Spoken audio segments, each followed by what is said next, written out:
So probably the most exciting thing to happen in my field, maybe ever, has been the discovery of these new texts. So we've had these classical Chinese texts that we've been studying for a long time, received texts, so texts that have been copied and passed down, recopied. New development has been the discovery of these bamboo texts. So these are archaeological texts. These are texts that have been found in tombs or grave robbed from tombs and bought on the antiquities market. And they are direct messages from the past. Probably these tombs were sealed in 300 BC or so, so these texts have not been read or seen by anyone since 300 BC, which is pretty cool. So the way these worked is they would write, so it's going right to left, top to down. They were tied together with strings. That's actually one of the ways we're able to piece them back together, is the remnants of the string that have left marks on the bamboo strips. And then it was rolled up. And so you would unroll it and read it from top to bottom, right to left. What's interesting is the way in which we have processed text has not really changed very much. The way in which we process the information contained in text is through reading. So we sit down and we read them in sequence, in the same sequence in which they were written. Usually we can skip around, we can jump to sections we like, but more or less what we can call close reading, because we're going to be talking about different types of reading. But close reading is the main way we interact with texts from ancient times down to the present, and even with different technologies. So I now have texts on my iPhone, but I'm still reading them essentially. The motions are different. I go like this instead of turning pages, but it's essentially the same way of processing the information that's in text. Now, what has changed in really just the last 10 or 20 years or so is an entirely new way of presenting text, and therefore a new way of processing and analyzing text. This is the advent of large-scale, fully searchable, fully digitized textual corpora. So not just pictures of pages of text or manuscripts, but actually fully searchable versions of text that are online or on a CD. The format doesn't really matter. So that's been done. We've spent decades doing this, producing these new digital corpora. One of the things we're really only now starting to get a handle on is, what are they good for? What can we use them for other than as just really fast, convenient concordances?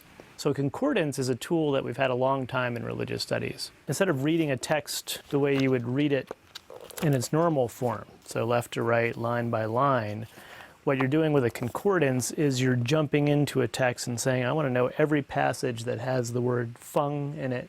And then you're getting all of those passages pulled out of their context and presented to you in a list. You are interested in this particular word, and you're going to suck out of the text all the sentences that have that word and look at them next to one another. That's a new way of looking at the text. You've essentially broken it up and put it together in a new form.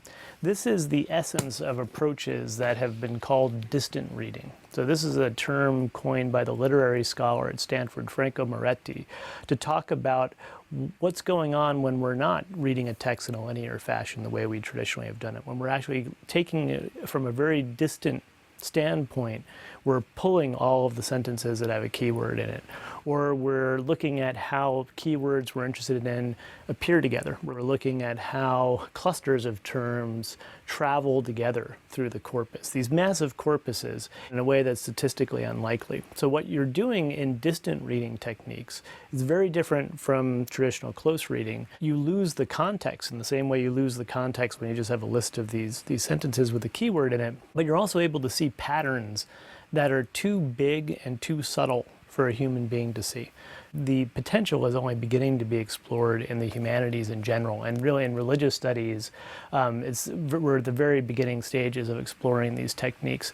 So we're going to turn now to one of the people who's on the cutting edge of this sort of work, my colleague Dr. Ryan Nichols at Cal State Fullerton. He's going to explain to us some of the different methods of distant reading and give a few examples of how they can be applied to analyzing religious thought in an entirely new way.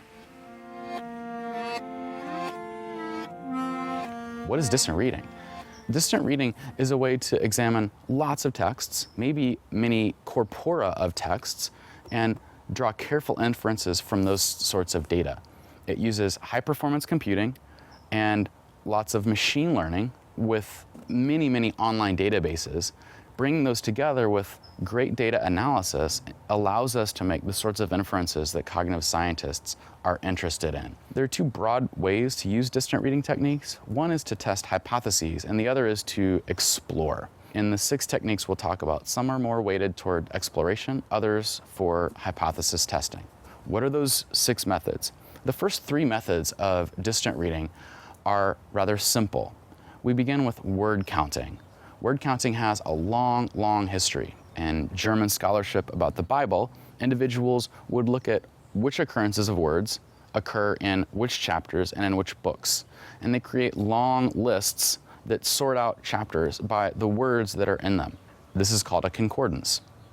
The second distant reading method uses a word counting approach, but adds a little bit of math to it. By using relative frequencies, we're able to make better inferences from data in texts. One of the problems with word counting methods is that some words like articles, a, or definite articles, the, have much more frequency of representation in texts than the words that we really care about, like Jesus or Holy Spirit. For that reason, if we calculate relative frequencies, we're going to normalize those word totals in a way that allows us to draw inferences about how important God or Jesus or Holy Spirit words are in a given chapter. Third of the three simple methods is association measurements. This refers to the ways in which we want to calculate the strength of the association between one term and another term. A very common one is simply a calculation of the observed frequencies with expected frequencies. That ratio allows us to estimate the strength of the relationship. Now we can move on to the more complicated set of three distant reading techniques. And this, folks, is where the action is. Document classification, topic modeling, and Luke, the linguistic inquiry and word count. I'll explain in just a minute. When it comes to document classification and clustering, we're using machine learning techniques with an algorithm that will find patterns across documents. So for example, suppose that we take the entire New Testament. All of the books in the New Testament have canonically been classified in three different ways. Some books are regarded as historical, other books are regarded as Pauline, meaning authored by the Apostle Paul, and a third set of books are regarded as non-Pauline, those epistles. That's the canonical classificatory scheme that clusters documents into one of those three categories. However, a distant reading technique can use an algorithm to replicate those results, and we can determine whether theologians and linguists who've done this before have accurately represented the data that we find after we compile those texts. All we do is we simply give the algorithm the texts, and it finds the patterns for us. So for a long time, the book of Colossians in the New Testament was regarded as a Pauline epistle. However, unusual usages have led people to think that that is not a Pauline epistle. Our document clustering algorithm does much the same work, but it does it very fast and efficient, and it does it without bias. The second method of distant reading is topic modeling. Topic modeling uses a number of the same features as document clustering, but instead of finding patterns across documents, the topic modeling algorithm finds patterns between words. It's a bit more granular and allows us to look in more detail at relationships within texts.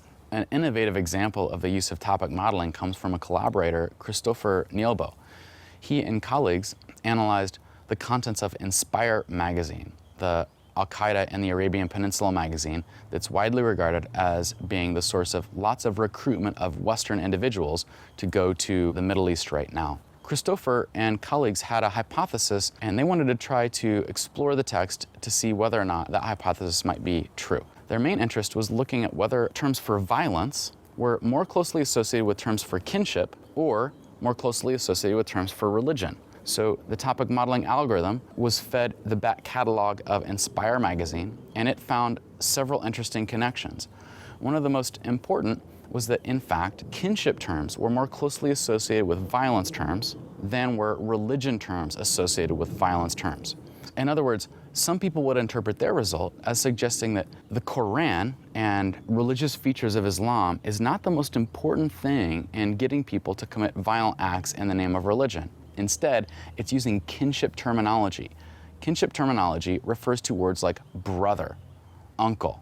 Those are used literally when we refer to our blood relatives, but in the context of religion, very frequently those terms are used in ways that are called fictive kinship terms.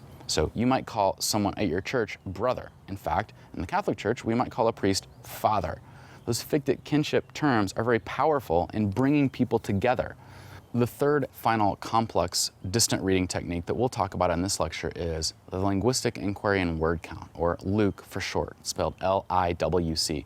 LIWC is a fascinating program created by Jamie Pennebaker, author of The Secret Life of Pronouns, an amazing book that I and my mom loved. Jamie Pennebaker's vision for LIWC was to create a software platform that allows people to compile text and feed them into this program and output information that's very useful for psychology. How does LIWC work? Well, when you feed a text into the LIWC software platform, LIWC will sort that text, the words in that text rather, into about 100 or so different categories. One of them is religion, another is social, another is family.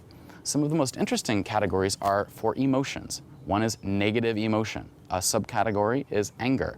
How might that be useful for the psychology and cognitive science of religion? I myself have looked at a database of sermons that we put together by denomination and Protestantism. There are sermons from the Church of England, the Baptists, evangelicals, and so on.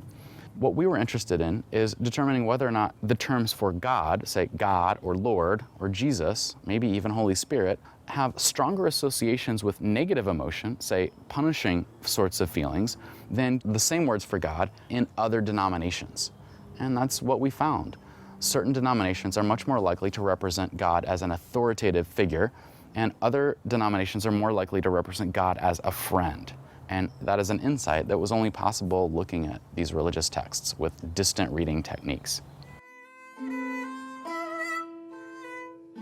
So what I find so exciting about these results is they get us beyond this kind of he said, she said debates in my field. So I've got my 5 passages I like, you have your 5 passages you like, we're not going to agree which are more representative. Distant reading techniques give you a way to make claims about what's representative in a way that's more rigorous and defensible. It gives you this kind of what you're getting is a bird's eye view of the entire corpus, and you're pulling out general patterns, and in some cases general patterns that would be invisible in principle to an individual person trying to make their way through the entire corpus. So these techniques are starting now to get used in religious studies and cognitive science of religion, not just with ancient texts. So you can do this with interviews or transcripts or newspaper articles. It's not going to replace close reading, so most of the results of distant reading can't even be interpreted without qualitative intuitions that you can only develop by spending decades immersing yourself in the language and the texts of a particular tradition. But having developed that qualitative intuition, distant reading is like a new tool that you can use to climb up a ladder and get a whole overview of what you've been doing your whole life and see these kind of new patterns with a kind of rigor and statistical foundation that we've never had before.